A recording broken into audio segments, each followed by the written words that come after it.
എല്ലാവർക്കും സ്വാഗതം. ഈ റിവ്യൂ ഇഷ്ടപ്പെടുവാണെങ്കിൽ ഒന്ന് ലൈക്ക് ചെയ്തും സബ്സ്ക്രൈബ് ചെയ്തും സപ്പോർട്ട് ചെയ്യണേ. അപ്പം നയനയും ദേവേനയും കൂടെ സംസാരിച്ചിരിക്കുവാണ്. നയന അതിനിടയ്ക്ക് ഡിസൈൻ വരയ്ക്കുന്നുമുണ്ട്. അന്നേരം മുത്തശ്ശി പറയുന്നുണ്ട്, മുത്തശ്ശന് ആകെ വിഷമമായി. കാരണം അവരുടെ ഓഹരിയൊക്കെ താഴേക്ക് പൊയ്ക്കൊണ്ടിരിക്കുന്നു, ചെറിയ ഇടിവൊക്കെ സംഭവിക്കുന്നുണ്ട് ജ്വല്ലറിക്ക്. അതിൻ്റെ വിഷമമൊക്കെ ആദർശിനോട് പറഞ്ഞു എന്നൊക്കെ പറയുമ്പം നയന പറയുന്നുണ്ട്, മുത്തശ്ശൻ ഈ കാര്യങ്ങളെല്ലാം മനസ്സിൽ വെച്ചിട്ടാണ് ഓരോന്നും ചെയ്തുകൊണ്ടിരുന്നത്. നമ്മൾ ലാസ്റ്റല്ലേ അറിഞ്ഞത്, ദുബായിലെ കാര്യം പോലും മുത്തശ്ശനല്ലായിരുന്നു ആദ്യം അറിഞ്ഞത് എന്നൊക്കെ ഇങ്ങനെ പറയുക. അന്നേരം ദേവേനു പറയുന്നുണ്ട്, ആ മുത്തശ്ശന് മറ്റൊരു മുഖം കൂടിയുണ്ട്. ഞാൻ വന്ന സമയത്ത് ജ്വല്ലറിയിൽ ഒരു സ്റ്റാഫ് കാരണം കുറേ നഷ്ടമുണ്ടായി. അയാളെ എല്ലാവരുടെയും മുമ്പിൽ വെച്ച് കരണത്തടിച്ച് വഴക്ക് പറഞ്ഞാണ് ഇറക്കി വിട്ടത്.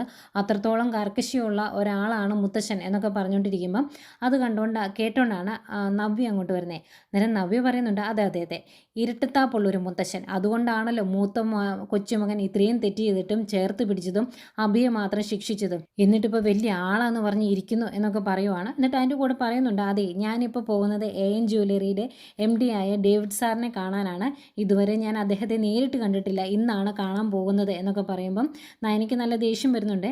അപ്പം നയന പറയുന്നുണ്ട്, മുത്തശ്ശൻ വന്ന് കാണുന്നതിന് മുമ്പ് ചേച്ചി പൊയ്ക്കോ, അതാ നല്ലത് എന്ന് പറയുക. അന്നേരം വന്ന് കണ്ടാൽ ഇപ്പോൾ എന്നാ ചെയ്യുമെന്നാണ് നീ പറയുന്നത്? ഇത്ര കാലവും ഞാൻ മുത്തശ്ശൻ്റെ ചട്ടവും നിയമവും ഒക്കെ അനുസരിച്ചാണ് ഈ വീട്ടിൽ നിന്നത്.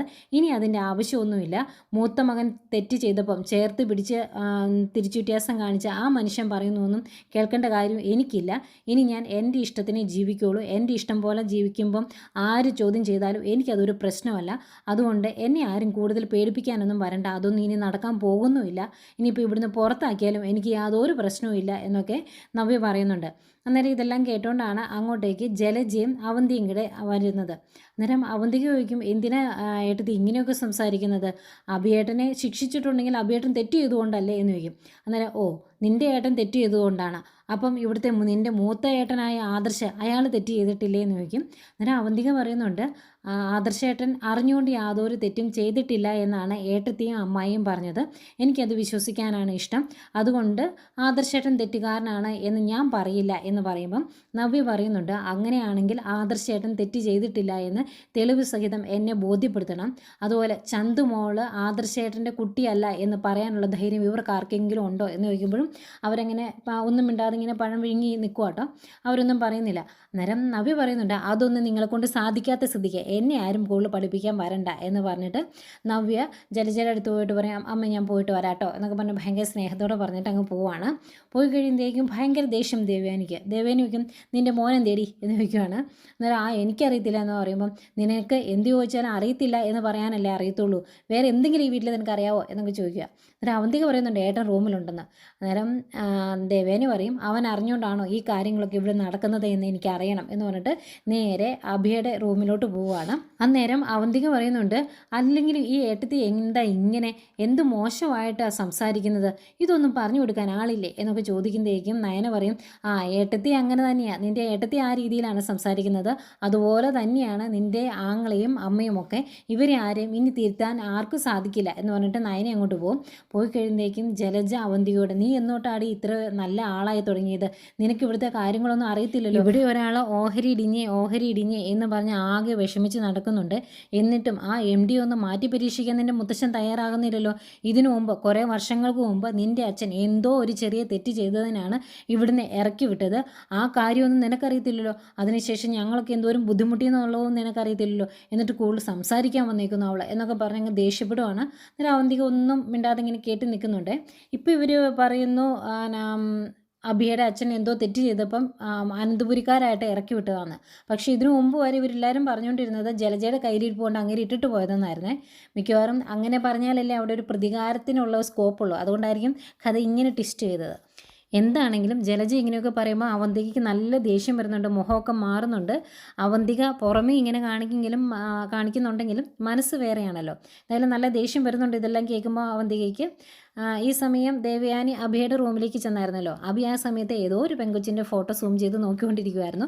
അന്നേരം ദേവയാനി വന്നിട്ട് പറയുന്നുണ്ട്, നോക്കടാ, നന്നായിട്ട് നോക്ക്, എന്നിട്ട് ആ പെങ്കൊച്ചിനെ എങ്ങനെയാണ് വലവീശി പിടിക്കേണ്ടത് എന്നുകൂടി ഒന്ന് ആലോചിക്കുക. അതാണല്ലോ നിൻ്റെ പണി. ഇതിനൊക്കെ നിനക്ക് സമയം കിട്ടുന്നത് ഇവിടെ ഒരു ജോലിയും കൂലിയില്ലാതെ വെറുതെ ഇരിക്കുന്നതുകൊണ്ടല്ലേ. പിന്നെ നിന്നോടൊരു കാര്യം ചോദിക്കണമെന്ന് ഓർത്തിരിക്കുമായിരുന്നു. നിൻ്റെ ഭാര്യ നവ്യ ഉണ്ടല്ലോ, അവൾ ഇന്ന് ഇവിടുന്ന് ഇറങ്ങിപ്പോയേക്കുന്നത് AN ജ്വല്ലറിയിലേക്കാണ്. അവളെ അങ്ങനെ അഴിച്ചു വിടരുത് എന്ന് ഞങ്ങൾ നിന്നോട് എന്നോട് പറഞ്ഞതാണ്, എന്നിട്ടും യാതൊരു മാറ്റവും ഇല്ലല്ലോ എന്നിങ്ങനെ പറയുമ്പം അഭി പറയുന്നുണ്ട്, അവൾ അങ്ങോട്ടാണ് പോയത് എന്ന് എനിക്കറിയാം, അതുകൊണ്ടാണ് ഞാൻ താഴോട്ട് ഇറങ്ങി വരാതിരുന്നത്. ഞാൻ അവളുടെ കാല് പിടിച്ച് പറഞ്ഞതാ പോകരുതെന്ന്, എന്നിട്ടും അവൾ അനുസരിച്ചില്ല എന്നൊക്കെ പറയുമ്പം ദേവേനി പറയുന്നുണ്ട്, നീ അങ്ങനെ പറഞ്ഞു കാണില്ല എന്ന് എനിക്ക് നന്നായിട്ടറിയാം. നിൻ്റെയൊക്കെ മനസ്സിലിരിപ്പ് എന്താണ് എന്നും എനിക്കറിയാം. നീയും നിൻ്റെ അമ്മയും ഒക്കെ നവ്യ മുൻനിർത്തിയാണ് ഇപ്പോൾ കളിച്ചുകൊണ്ടിരിക്കുന്നത്. അത് മനസ്സിലാകാഞ്ഞിട്ടല്ല ഞങ്ങൾ മിണ്ടാതിരിക്കുന്നത് എന്നൊക്കെ പറയും. എന്നിട്ട് കയ്യിലുള്ള വലിയൊരു ലിസ്റ്റ് എടുത്ത് കാണിക്കും. എന്നിട്ട് പറയുന്നുണ്ട്, ഈ സാധനങ്ങളൊക്കെ നീ പോയി മേടിച്ചുകൊണ്ട് വരണം മാർക്കറ്റിൽ. ഏതായാലും ഇതിനു വേണ്ടി ഇവിടുത്തെ ജോലിക്കാരെ ബുദ്ധിമുട്ടിക്കാൻ ഞാൻ തയ്യാറല്ല. ഒരു ജോലി ഇല്ലാത്തതുകൊണ്ട് നീ ഇതെല്ലാം പോയി മേടിച്ചുകൊണ്ട് വരുന്നത് തന്നെയാണ് നല്ലത്. ഇനി ഇത് നീ ചെല്ലുന്ന കടയിലില്ല എങ്കിൽ, ഏതെങ്കിലും സാധനം ഇല്ലാത്തതുണ്ടെങ്കിൽ വേറെ ഏതെങ്കിലുമൊക്കെ കടയിൽ പോയി അത് സംഘടിപ്പിച്ചുകൊണ്ട് ഇങ്ങോട്ട് വരാവുള്ളൂ എന്നൊക്കെ പറയുന്നു. അഭിക്ക് ഇത് കേൾക്കുമ്പോൾ ആകെ വിഷമാവുന്നുണ്ട്. കാരണം അനന്തപുരിയിൽ നിന്ന് ആരും ഇങ്ങനെ പോയി മാർക്കറ്റിൽ നിന്ന് സാധനങ്ങളൊന്നും മേടിക്കാറില്ല. ഒന്നെങ്കിൽ ജോലിക്കാരെ പറഞ്ഞു വിടും, അല്ലെങ്കിൽ കടയിലേക്ക് ലിസ്റ്റ് അയക്കുന്നു, അവർ സാധനങ്ങൾ കൊണ്ട് വീട്ടിലിറക്കുന്നു. അതാണ് പതിവ്. അപ്പോൾ ആ പതിവൊക്കെ തെറ്റിയപ്പോൾ ആകെ വിഷമാവുന്നുണ്ട് അഭിക്ക്. അതുകൊണ്ട് തന്നെ ദേവേനി പോയി കഴിയുമ്പോൾ ആ ലിസ്റ്റുമായിട്ട് നേരെ ജലജയുടെ അടുത്തോട്ട് ചെല്ലും. എന്നിട്ട് ജലജയോട് ഈ കാര്യങ്ങളൊക്കെ പറയുമ്പോൾ ജലജ പറയുന്നുണ്ട്, അവൾ അവിടുന്ന് പോയപ്പോഴേ എനിക്കറിയായിരുന്നു നിനക്ക് എന്തെങ്കിലും പണി തരാൻ വേണ്ടിയിട്ടാണ്. എന്നെ ഇവിടെ ഇട്ട് പണിയെടുപ്പിച്ച് നടുവൊടിക്കുവാണ്. എൻ്റെ ജീവിതകാലത്ത് ഞാൻ ഇത്രയും പണിയെടുത്തിട്ടില്ല. അതുപോലെ തന്നെയാണ് നിന്നോട് ഇപ്പോൾ പെരുമാറുന്നത് എന്നൊക്കെ പറയുമ്പം അഭി പറയുന്നുണ്ട്, അമ്മ നോക്കിക്കോ, ഇപ്പം തന്നെ മൂർത്തി ജ്വല്ലറിക്ക് ഒരു ഇടിവുണ്ടായിട്ട് ഇരിക്കുവാണ്. ആ ഇടിവ് ഇനിയും തുടരും. ഇനി മിക്കവാറും മൂർത്തി ജ്വല്ലറിയുടെ അവസാനത്തെ MD മാറും ആദർശ്. അത് ഇവിടെ 6 അടി പൊക്കത്തിൽ ഒരു നരച്ച് താടിയും വെച്ച് ഒരു മനുഷ്യൻ നടപ്പില്ലേ, അയാൾക്ക് കാണേണ്ടിയും വരും. നോക്കിക്കോ, അയാളുടെ പ്രിയപ്പെട്ട കൊച്ചുമകൻ കാരണം തന്നെ ആ മൂർത്തി ജ്വല്ലറി നശിക്കും. അതും അങ്ങ് അവർക്ക് കാണേണ്ടി വരും. എൻ്റെ നാവ് പൊന്നാവും, മാറ്റം ഉണ്ടാകില്ല. അമ്മ നോക്കിക്കോ എന്നൊക്കെ പറഞ്ഞിട്ട് അഭി അങ്ങ് പോകുന്നു. ആകെ വിഷമാട്ടോ അഭിക്ക്. പക്ഷേ ഇവിടെ ഇപ്പോഴും ജയിച്ച് നിൽക്കുന്നത് അഭിയാട്ടോ. കാരണം ഇനി ഇവരിവിടുന്ന് ഇറക്കി വിട്ടാലും അഭി പോകുന്നത് കോടീശ്വരനായ അച്ഛൻ്റെ അടുത്തേക്കാണ്. അവർക്കിപ്പോഴും യാതൊരു നഷ്ടവും ഉണ്ടായിട്ടില്ലല്ലോ. പിന്നെ കാണിക്കുന്നത് നവ്യയാണ്. നവ്യ AN ജ്വല്ലറി പോയി അവിടെ ഒരു എഗ്രിമെൻറ്റിൽ സൈൻ ചെയ്യുവാണ്. 2 വർഷത്തേക്കുള്ള എഗ്രിമെൻറ്റിലാണ് ചെയ്യുന്നത്.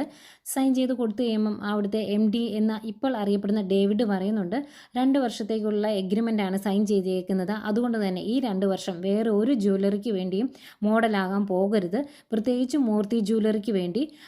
അത് ഞങ്ങൾ സമ്മതിക്കത്തില്ല എന്ന് പറയുമ്പം നവ്യ പറയുന്നുണ്ട്, അതൊരിക്കലും ഉണ്ടാകുകയില്ല. കാരണം എനിക്കൊരു വീഴ്ച വന്നപ്പോൾ താങ്ങി നിർത്തിയത് നിങ്ങളാണ്. അതുകൊണ്ട് ആ നന്ദി എനിക്ക് എന്നും ഉണ്ടാകും എന്നിങ്ങനെ പറയുക. അന്നേരം അങ്ങേര് പറയുന്നുണ്ട്, അങ്ങനെ അനന്തപുരിയിലെ ഒരു അംഗമായിട്ടും ഞങ്ങൾക്ക് വേണ്ടി ഇങ്ങനെ ഒരു കാര്യം ചെയ്യാൻ വന്ന ആ ധൈര്യത്തെ അപ്രീഷിയേറ്റ് ചെയ്യുവാണ് എന്ന് പറയുമ്പം നവ്യ പറയുന്നുണ്ട്, ഞാനൊരു കുടുംബസ്നേഹം ഇല്ലാത്തവളൊന്നുമല്ല. കുടുംബത്തിൽ ചില അഭിപ്രായ വ്യത്യാസം ഉള്ളതുകൊണ്ടാണ് ഞാൻ ഇങ്ങനെ പെരുമാറിയത് എന്നിങ്ങനെ പറയുമ്പം അങ്ങേര് പറയുന്നുണ്ട്, ഞങ്ങളുടെ എതിരാളികളാണ് അനന്തപുരിക്കാർ. അതുകൊണ്ട് തന്നെ അവരെപ്പറ്റി ഞങ്ങൾ A to Z പഠിച്ചിട്ടാണ് ഈ ബിസിനസ്സിലേക്ക് ഇറങ്ങിയത്. ഞങ്ങൾക്ക് വേണ്ടി ഇങ്ങനെ ഒരു കാര്യം നവ്യ ചെയ്തതിൻ്റെ പേരിൽ, ഞങ്ങളുടെ മോഡൽ ആയതിൻ്റെ പേരിൽ അവിടെ എന്ത് പ്രശ്നം ഉണ്ടായാലും ഭയപ്പെടേണ്ട കാര്യമില്ല. ഇപ്പം ആ വീട്ടിൽ നിന്ന് നിങ്ങൾക്ക് ഇറങ്ങേണ്ടി വന്നാൽ പോലും തൊട്ടടുത്ത നിമിഷം നിങ്ങൾക്ക് വേണ്ടി ഒരു പുതിയ ഫ്ലാറ്റ് ഞങ്ങൾ മേടിച്ച് തന്നിരിക്കും. അതുകൊണ്ട് അങ്ങനെയുള്ള പ്രശ്നമൊന്നും വേണ്ട, അങ്ങനെയുള്ള ടെൻഷനേ വേണ്ട എന്ന് പറയുന്നു. അതുപോലെ ഇപ്പോഴത്തെ ലീഡിംഗ് ആയിട്ട് നിൽക്കുന്ന മോഡലിനും നല്ലൊരു പോപ്പുലറായ സിനിമ സ്റ്റാറിനും കൊടുക്കുന്നതിനേക്കാൾ കൂടുതൽ എമൗണ്ട് പ്രതിഫലമായിട്ട് നവ്യയ്ക്ക് കൊടുക്കുന്നുണ്ട്. അത് ഇപ്പോൾ തന്നെ അക്കൗണ്ടിലേക്ക് കൈമാറുകയും ചെയ്യുമെന്നൊക്കെ പറയുന്നതേക്കും ഭയങ്കര സന്തോഷമാണ് നവ്യയ്ക്ക്.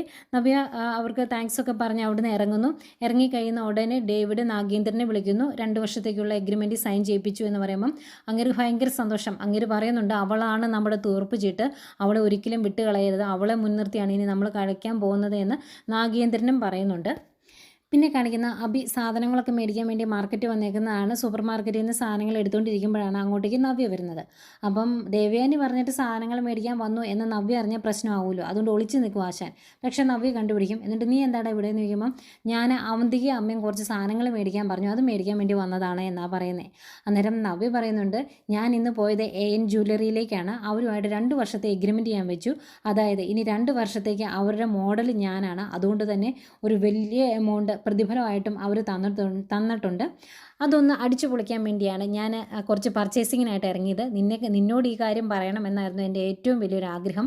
ആദ്യമേ അഭിയോട് പറയണമെന്ന്. അത് ഏതായാലും സാധിച്ചു എന്ന് പറയുന്നതേക്കും അഭി പറയുന്നുണ്ട്, അതെ നമ്മുടെ രണ്ടുപേരുടെയും മനസ്സ് ഒരുപോലെ, അതുകൊണ്ടാണ് നമ്മൾ ഇവിടെ വെച്ച് കണ്ടത് എന്ന് പറയും. എന്നിട്ട് നിനക്ക് ആവശ്യമുള്ളതൊക്കെ നീ എടുക്കുക, എൻ്റെ പർച്ചേസിങ് ഏകദേശം തീരാറായി എന്ന് പറയുവാണ്. അന്നേരം നവ്യ അങ്ങോട്ട് പോയി കഴിയുമ്പോൾ അഭി മനസ്സിലോർക്കുക, ഈശ്വര, അമ്മായി പറഞ്ഞിട്ട് ഞാൻ സാധനം മേടിക്കാൻ വന്നത് എന്ന് അവൾ അറിഞ്ഞിട്ടുണ്ടെങ്കിൽ അവൾ എന്നെ കൊല്ലുമെന്ന്. ഏതായാലും ഇവർ രണ്ടുപേരുടെ സാധനങ്ങളൊക്കെ മേടിച്ചിട്ട് തിരിച്ചു വരുവേ. അന്നേരം ദേവയാനിയും നയനയും വീടിൻ്റെ ഫ്രണ്ട് വശത്ത് തന്നെ ഇരിപ്പുണ്ട്. അകത്തേക്ക് കയറി വന്നു കഴിയുമ്പോഴേക്കും നയന് ചോദിക്കുവാണ് നവ്യയോട്, ഓ നമ്മുടെ എതിരാളികളുടെ ജ്വല്ലറിക്ക് വേണ്ടി എഗ്രിമെൻറ്റിൽ സൈൻ ചെയ്തിട്ട് വരുമായിരിക്കുമല്ലേ എന്ന്. അന്നേരം അതേടി അവരുടെ എഗ്രിമെൻറ്റിൽ ഞാൻ സൈൻ ചെയ്തു 2 വർഷത്തേക്ക്, ഇനി 2 വർഷത്തേക്ക് അവരുടെ മോഡൽ ഞാനാണ് എന്ന് പറയുമ്പം ദേവയാനി പറയുന്നുണ്ട്, ഇരിക്കുന്ന കൊമ്പാണ് നീ മുറിക്കുന്നത് എന്ന കാര്യം മറക്കരുത് എന്ന്. അന്നേരം നയന പറയും, ആയിക്കോട്ടെ ഞാൻ മൂക്കും കുത്തി വീണോട്ടെ, അതിലെനിക്ക് വലിയ വിഷമമൊന്നുമില്ല എന്ന് നവ്യ പറയുന്നുണ്ട്. അന്നേരം ദേവയാനി അഭിയോട് ചോദിക്കുന്നുണ്ട്, നീ സാധനങ്ങളൊക്കെ മേടിച്ചോ, ഇവനെ നിനക്ക് എവിടെ നിന്ന് കിട്ടിയത് എന്ന് ചോദിക്കുമ്പോൾ, മാർക്കറ്റിൽ ഞാൻ സാധനം മേടിക്കാൻ പോയപ്പോൾ കണ്ടു, അതെന്താ എന്ന് ചോദിക്കും. അന്നേരം ഞാൻ പറഞ്ഞ സാധനങ്ങളൊക്കെ നീ മേടിച്ചായിരുന്നോടോ എന്ന് ദേവയാനി ചോദിക്കുക. അന്നേരം മേടിച്ചു എന്ന് പറയുമ്പോൾ, അപ്പോൾ അമ്മായി പറഞ്ഞിട്ടാണ് നീ സാധനം മേടിക്കാൻ വന്നത്, എന്നിട്ട് നീ എന്നോട് അങ്ങനെയല്ലല്ലോ പറഞ്ഞത് എന്നിങ്ങനെ പറയുക. അന്നേരം അഭി പറയുന്നുണ്ട്, ഞാൻ പുറത്തേക്ക് പോകുവാണ് എന്ന് പറഞ്ഞപ്പം അമ്മായി കുറച്ച് സാധനം മേടിക്കാൻ പറഞ്ഞു, അത് ഞാൻ മേടിച്ചെന്നേ ഉള്ളൂ എന്ന് പറയുമ്പോൾ, അതിൻ്റെ ആവശ്യമില്ലല്ലോ, ഇവിടെ സാധാരണ ഈ രീതിയിലല്ല സാധനങ്ങൾ മേടിക്കാറുള്ളത്, നമ്മൾ സൂപ്പർ മാർക്കറ്റിലോട്ട് വിളിച്ച് പറയും, അവർ സാധനങ്ങൾ കൊണ്ടുതരും, അല്ലെങ്കിൽ ജോലിക്കാർ പോകും, അങ്ങനെയല്ലേ. ഇനിയിപ്പോൾ നിൻ്റെ അമ്മായിക്ക് സാധനങ്ങൾ വേണമെങ്കിൽ അവർ പൊന്നുപോലെ സ്നേഹിക്കുന്ന അവരുടെ 2 മക്കളുണ്ടല്ലോ, ആദർശം അനിയും, അവരോട് പറഞ്ഞാൽ അവർ മേടിച്ചുകൊണ്ട് തരികയല്ലേ, നീ എന്തിനാണ് മേടിക്കാൻ പോയത് എന്ന് ചോദിക്കുമ്പോൾ ദേഷ്യപ്പെട്ട് ദേവേനയും പറയുന്നുണ്ട്, ഇതിനു മുമ്പുള്ള ഇവിടുത്തെ രീതികളൊക്കെ മാറി, ഇനി പുറത്തേക്ക് പോയി സാധനങ്ങൾ മേടിക്കുന്നതും അങ്ങനെയുള്ള എന്ത് കാര്യമുണ്ടെങ്കിലും അത് ചെയ്യുന്നത് ഇവനായിരിക്കും എന്ന് പറയുമ്പോഴേക്കും ദേഷ്യപ്പെട്ട് നിൽക്കുവാണ് നവ്യ പറയുന്നുണ്ട്, അതിൻ്റെ ഒന്നും ആവശ്യമില്ല, ഇപ്പം ഇവിടെ ജോലി നിനക്കില്ലെങ്കിലും എനിക്ക് ജോലിയുണ്ട്, ഞാൻ അത്യാവശ്യം സമ്പാദിക്കുന്നുണ്ട്, ആ സ്ഥിതിക്ക് ഇവിടെ ആരുടെ അടിമയായിട്ട് നീ നിൽക്കേണ്ട കാര്യമൊന്നുമില്ല എന്നൊക്കെ പറയുമ്പം ആകെ വിഷമിച്ച് എൻ്റെ അമ്മായിയല്ലേ പറയുമ്പോൾ കേൾക്കാതിരിക്കാൻ പറ്റുമോ എന്നിങ്ങനെ ചോദിച്ച് നിൽക്കുവാണ് അഭി. അന്നേരം നല്ല ദേഷ്യത്തിൽ ദേവയാനി നിൽക്കുന്നുണ്ട്. ഏതായാലും ഇവരിങ്ങനെ കട്ടയ്ക്ക് ദേഷ്യപ്പെട്ട് നിൽക്കുന്ന കാണിച്ചുകൊണ്ടാണ് ഇന്നത്തെ എപ്പിസോഡ് അവസാനിക്കുന്നത്.